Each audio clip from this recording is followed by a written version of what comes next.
Morning बच्चों। Science class 8 chapter 3 session 2। इससे पहले वाले सेशन में अपन ने संश्लेषित रेशो के कुछ एग्जाम्पल के ऊपर डिस्कशंस किया था, किस प्रकार से उनका निर्माण होता है, उनका क्या क्या उपयोग है और उनके क्या क्या गुणधर्म है। उसमें अपने रेयोन और नाइलॉन के बारे में देखा था। आज अपन देख रहे हैं तीसरा है पॉलिएस्टर और एक्रिलिक। इसके और एग्जाम्पल है पॉलीथीन, टेरिलिन, प्लास्टिक।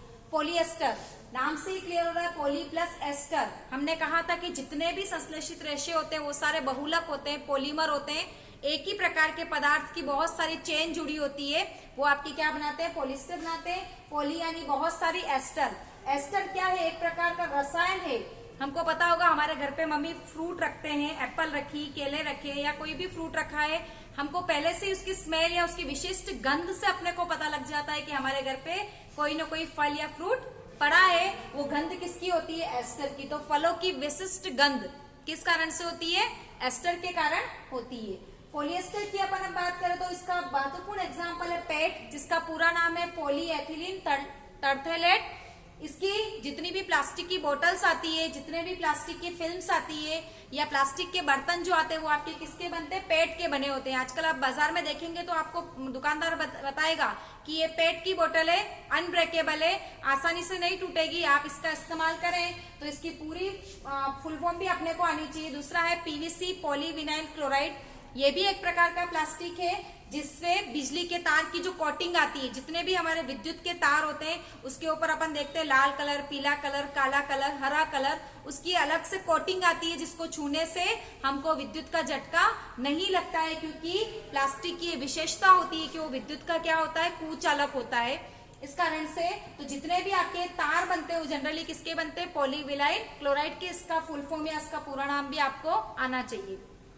जनरली देखते हैं कि जितने भी पॉलिएस्टर से बने हुए कपड़े होते हैं वो अलग अलग प्रकार के रेशों के साथ मिलकर बनाए जाते हैं ताकि उनमें चमक बरकरार रहे, आसानी से धुलने में सरलता रहे, सूखने में आसानी रहे और चिरस्थायी यानी कि ज्यादा समय तक चलते हैं।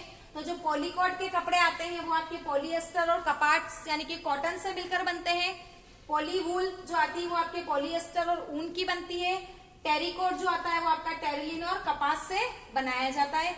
नेक्स्ट अपन देखें एक्रिलिक जो रेशा आता है वो आपका ऊनी होता है। तो जितने भी सर्दियों के दिनों में अपन ऊनी वस्त्र पहनते हैं वो सारे संश्लेषित रेशों से बने होते हैं मोस्टली, क्योंकि प्राकृतिक रेशों से या प्राकृतिक ऊन से जो कपड़े या वस्त्र बनाए जाते हैं वो काफी महंगे होते हैं और इतने ज्यादा चिरस्थायी और स्टेबल या चमकदार नहीं होते हैं। तो जितने भी ऊनी वस्त्र बनाए जाते हैं वो आपके एक्रिलिक एक संश्लेषित रेशा है उसके बनाए जाते हैं। अब एक संश्लेषित रेशे जो है वो हम क्यों उपयोग करें, क्या फायदा है उनसे, क्या उनकी विशेषताएं हैं। तो संश्लेषित रेशे की विशेषता में अपन देखते हैं जल्दी सूखते हैं। आप देखो एक कॉटन का कपड़ा सुखाओ और एक पॉलिएस्टर का कपड़ा सुखाओ, उसमें से पानी ज्यादा समय तक स्टोर नहीं रहता है, तो पानी सारा बूंद बूंद करके नीचे गिर जाता है और जल्दी सूख जाता है। जबकि कॉटन या कपास या सूती कपड़ा जो होता है वो पानी को स्टोर करने की क्षमता ज्यादा रखता है, इसलिए आसानी से नहीं सूखता है।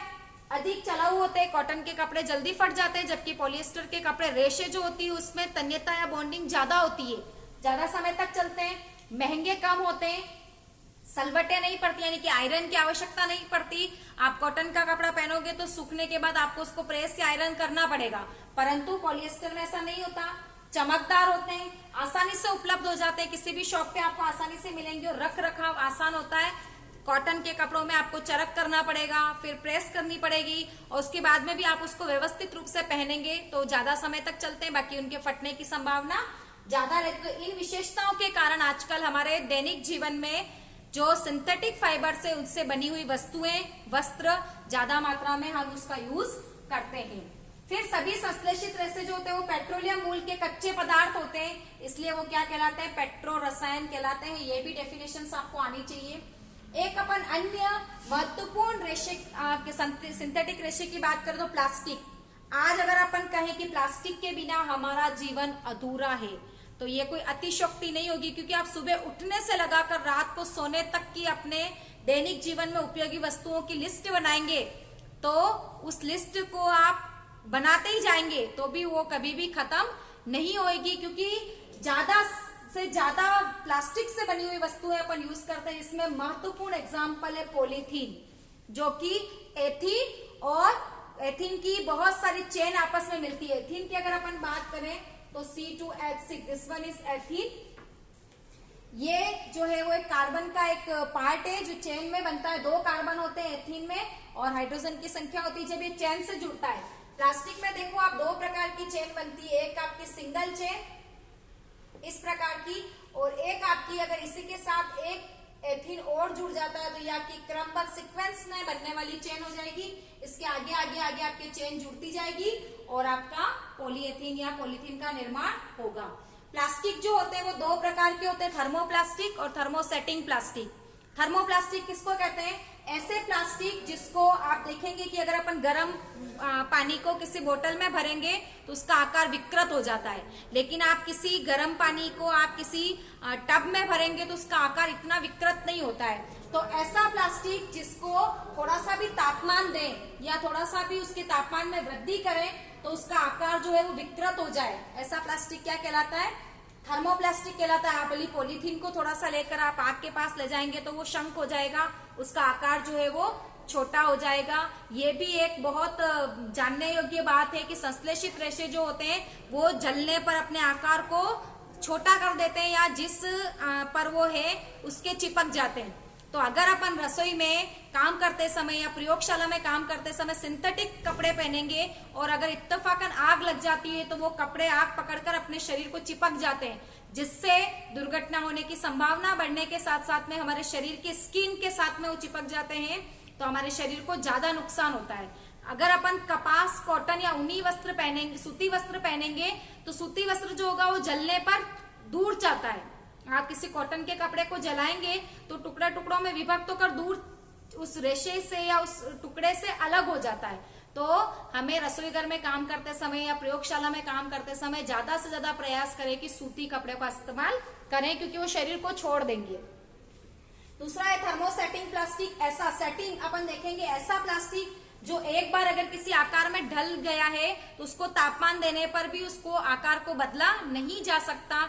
ऐसा प्लास्टिक क्या कहलाता है? आपका थर्मोसेटिंग प्लास्टिक, जिसके एग्जाम्पल है बेकेलाइट, मेलामाइन, इसका एग्जाम्पल है पीवीसी और पॉलीथीन। अब है कि मेलामाइन जो है वो क्या है? बहुत महत्वपूर्ण प्लास्टिक है। इसको अग्निसह प्लास्टिक कहा जाता है, मतलब कि आग का भी इस प्लास्टिक के ऊपर कोई असर नहीं होता। तो जितने भी आपके अग्निशामक यंत्र चलाने वाले कार्यकर्ता हैं या जितने भी आपके काम करने वाले वर्कर हैं जहां पर आग से उनको गुजरना पड़ता है तो वो किस प्लास्टिक के बने हुए कपड़े पहनते हैं? मेलामाइन। हम मूवीज में या हम सीरियल्स में भी देखते हैं कि आग में हीरो कूद रहा है और जल नहीं रहा है, तो किस कारण से होता है? मेलामाइन प्लास्टिक से बने हुए कपड़े पहने होते हैं, इसका आग पर असर नहीं होता है। दूसरा मैंने लिखा टेफ्लॉन।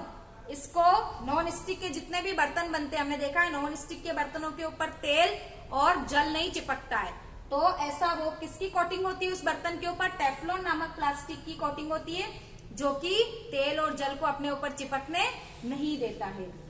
अब प्लास्टिक को अपन कह रहे हैं कि हमारे दैनिक जीवन में इतना उपयोगी है, इसके उपयोग के क्या क्या जो विशेषता है क्या है इसकी?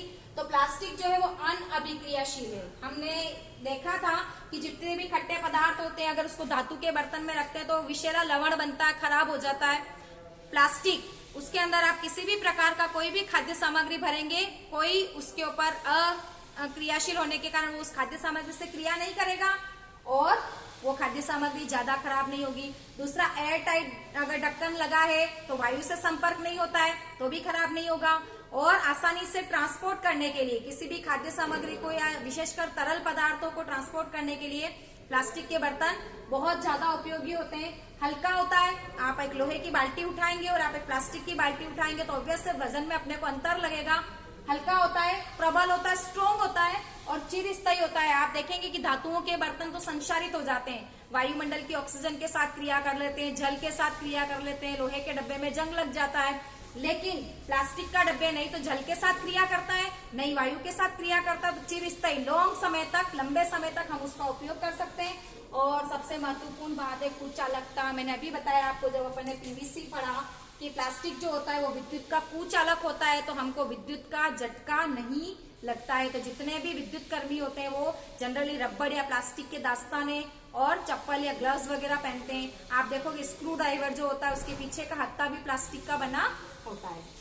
बेकेलाइट की अगर अपन बात करें तो जितने भी आपके के रसोई घर के बर्तन है और कुकर के हत्ते हैं, कढ़ाई का हत्ता है, वो गर्म नहीं होता है, वो किसका बना होता है? बेकेलाइट्स के बने होते हैं। साथ ही जितने भी विद्युत के स्विच हैं वो भी किसके बने होते हैं? बेकेलाइट प्लास्टिक के बने होते हैं। अब अपन देख रहे हैं प्लास्टिक की, अपन इतने सारी गुणधर्म देख लिए, इतने लाभ देख लिए, लेकिन प्लास्टिक जो है वो पर्यावरण के ऊपर क्या प्रभाव डालता है। तो आज बड़ी दयनीय स्थिति है कि हमारा जो पर्यावरण इतना प्रदूषित हुआ है वो किस कारण से? इस प्लास्टिक के कारण से। प्लास्टिक पर्यावरण का हितैषी नहीं है। हम देखते हैं कि आज अपन देखते हैं कि जितनी भी नदियां हैं ज्यादा दूषित है, वो किस कारण से? प्लास्टिक की थैलियां। मोस्टली आपको हर जगह प्रदूषण का मुख्य कारण क्या मिलेगा? पॉलीथीन। हम देखते हैं कि लोग भोजन सामग्री बची हुई पॉलीथीन में भरकर बाहर डाल देते हैं, गाय उसको खा लेती है भोजन के रूप में, और वो प्लास्टिक उसके आहार नाल में जमता जाता है और उसकी मृत्यु का कारण बनता है। आप देखो, जमीन को आप खोदोगे कृषि करने के लिए तो आपको भूमि के कितने मीटर गहराई तक आपको पॉलीथीन मिलेगा। आप नदियों को देखो, आप हमारी घर की नालियों को देखो, चारों तरफ नालियों को पॉलीथीन क्या कर देती? चौक कर देती, बंद कर देती है, जिससे बारिश का पानी आगे नहीं बढ़ पाता और सारे सड़क पर पानी पानी हो जाता है। ये तो छोटी सी 2-4 मैंने आपको एग्जांपल्स बताए, लेकिन प्लास्टिक हमारे जीवन पर बहुत ज्यादा दुष्प्रभाव डालता है। अगर अपन प्लास्टिक को जलाते हैं तो वायुमंडल क्या होता है? प्रदूषित होता है, क्योंकि उससे कार्बन डाइऑक्साइड गैस निकलती है जो कि वायुमंडल को प्रदूषित करती है। परंतु फिर भी हम देखते हैं कि गाड़ियों के हत्थे ले लो, गाड़ियों के पार्ट्स ले लो, हमारे घर के उपयोगी सामग्री ले लो, हम टिफिन, बोतल, अतिरिक्त बहुत ज्यादा से ज्यादा प्रयास रहता है कि हमारे घर पे प्लास्टिक की चीजें आए, लेकिन हमें ऐसा नहीं करना है। हमें सरकार की योजनाओं के साथ में अपने आप को भी जोड़ना है और हमें भी इस भारत को पॉलीथीन मुक्त करने का विचार करना चाहिए। क्या कर सकते हैं हम? तो प्लास्टिक को पर्यावरण का हितैषी नहीं माना जाता है। क्यों? क्योंकि हम देखते हैं कि पदार्थों के अपघटन के आधार पर पदार्थ 2 प्रकार के होते हैं, जैव निम्नीकरण पदार्थ और जैव अनिम्नीकरण पदार्थ। निम्नीकरण का मतलब होता है छोटे छोटे टुकड़ों में विभक्त होकर उसको मिट्टी के अंदर मिलना। तो ऐसे पदार्थ जो जीवाणु या प्राकृतिक प्रक्रियाओं से अपघटित हो जाते हैं और मिट्टी में मिल जाते हैं। बेस्ट एग्जाम्पल है रसोई घर का कचरा, फल, सब्जियां, कपास, ये सारी जितनी भी चीजें हैं प्राकृतिक चीजें, हम देखते हैं कि मिट्टी में अगर अपन रखेंगे उसको तो 10 दिन बाद, लगभग 2 सप्ताह बाद वो क्या हो जाएगी? उसको जीवाणु जो होंगे वो क्या करेंगे? उसको अपघटित कर देंगे और मिट्टी के अंदर मिला देंगे, जिससे मिट्टी की उर्वरक शक्ति क्या होगी? बढ़ेगी और मिट्टी में ह्यूमस की मात्रा बढ़ेगी। मिट्टी की ऊपरी परत जो बहुत उपजाऊ होती है उसको ह्यूमरस कहते हैं, और उसकी मात्रा में वृद्धि होने से क्या होगा? मिट्टी में फसल अच्छी होगी और वो जीवाणु इस कार्य को करते हैं। इसलिए हमको पता होना चाहिए कि जो जीवाणु है उसको डिटर्जेंट कहा जाता है, बायोलॉजिकल डिटर्जेंट, जो कि जैविक रूप से क्या करते हैं? हमारे वातावरण की सफाई करते हैं। परंतु ऐसे पदार्थ जो जीवाणु या प्राकृतिक अपघटनाओं से भी अपघटित नहीं होते हैं आसानी से, उसको कहा जाता है जैव अनिम्नीकृत पदार्थ। इसका बेस्ट एग्जाम्पल है प्लास्टिक, जो कि हजारों वर्षों तक भी एज इट इज आपको मिलेगा और उसका अपघटन किसी प्रकार से नहीं किया जा सकता। आपको पता होना चाहिए धातुएं, तांबा, जिंक वगैरह लगभग 100 सालों में अपघटित हो जाते हैं, परंतु प्लास्टिक जो है वो हजारों सालों तक अपघटित नहीं होता है। इसका मतलब वो पृथ्वी पर अपनी संख्या में निरंतर अपनी मात्रा में क्या कर रहा है? इजाफा कर रहा है और हर जगह इकट्ठा हो रहा है, क्योंकि अपघटित नहीं हो रहा है तो इकट्ठा होकर पर्यावरण को प्रदूषित कर रहा है। इसके लिए हम क्या कर सकते हैं? उत्तरदायी नागरिक के नाते हमें 5R सिद्धांत, 5R सिद्धांत को यूज करना है। अब ये 5R सिद्धांत क्या है? तो अपन सबसे पहले से शुरुआत करें तो पहला है रिड्यूस। हम किसी भी वस्तु का उपयोग कम करें प्लास्टिक का। सेकंड है पुनः उपयोग करना, रीयूज। पुनः उपयोग करने का हमको पता है, इससे ज्यादा पता हमको नहीं होगा कि अगर अपन बाजार से किसी सामग्री को थैली में लाए हैं, प्लास्टिक की थैली में, तो हम उसको समेट कर रख देते हैं, तो जब आवश्यकता पड़ती है तो हम उसका वापस रीयूज कर सकते हैं। थर्ड है रिसाइक्लिंग, पुनः चक्रित करना। उन पदार्थों को प्लास्टिक से जो थर्मोप्लास्टिक होते हैं उसका रिसाइक्लिंग करना, यानी कि उससे पुनः उसको पिघलाकर नए ढांचों में डालना और नई चीजों का निर्माण करना।